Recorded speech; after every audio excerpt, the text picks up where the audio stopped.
ప్రభునామంలో ఉదయకాలం అందరికీ వందనాలు తెలియపరుస్తున్నాను ప్రియులారా. మన ప్రభు అయిన యేసుక్రీస్తు నామంలో మరి దేవునికి మహిమ కలుగును గాక.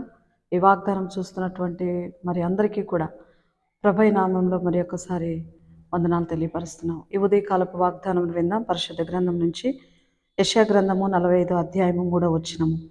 రహస్య స్థలములలోని మరుగైన ధనమును నీకు ఇచ్చేదను. ప్రియులారా, మరి దేవుడు మనతో మాట్లాడుతున్నారు ఈ ఉదయకాలమందు. నీతో, నీ కుటుంబంతో, నీ బిడ్డలతో మరి దేవుడు నీకు ఇచ్చినటువంటి మరి ఉద్యోగ రీత్యా కానీ, వ్యాపార రీత్యా కానీ, ప్రతి విషయంలో కూడా దేవుడు నీకు తోడై ఉంటానని, మరి రహస్యమైనటువంటి స్థలములలో అనగా మరుగైనటువంటి ప్రతి ఒక్క సహాయమును అనగా ధన విషయము కానీ, ఆర్థిక పరిస్థితుల్లో నీవు ఉన్నట్లయితే ఈ ఉదయకాలమందు దేవుడు నీతో మాట్లాడుతున్నాడు. మరి రహస్యమైనటువంటి స్థలములలో ఉండేటువంటి మరుగైనటువంటి ధనమును నీకు ఇస్తానంటున్నాడు ప్రభువారు. ప్రియులారా, ఆత్మీయ జీవితంలో ఆధ్యాత్మికముగా మరి ముందుకు వెళుతున్నటువంటి మన జీవితాల్లో మరి పరమందు దీవెనల చేతను, ఈ భూమి అందు దీవెనల చేతను మరి మీ కుటుంబాలు మీరందరూ కూడా దీవించబడాలని ప్రార్థనాపూర్వకంగా మనవి చేసుకుంటూ ఈ దినపు వాగ్దానాన్ని ముగిస్తూ ప్రార్థనాపూర్వకంగా మనం ముందుకు వెళ్దాం. మహాపరిశుద్ధ వందనాలు.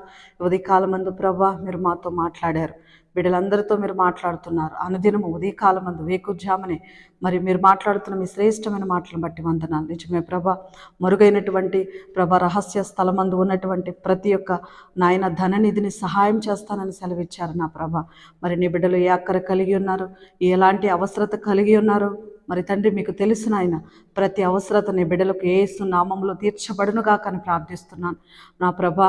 పరమందు దీవెనల చేతను, ఈ భూలోకం పైన ఆశీర్వాదముల చేతను మీ బిడ్డలను మీరు ఆస్వాదించి దీవించి ముందుకు నడిపించమని యేసయ్య అతి శ్రేష్టమైన నామంలో ప్రార్థించి బ్రతిమాలు అడిగి వేడుకుంటున్నాం తండ్రి.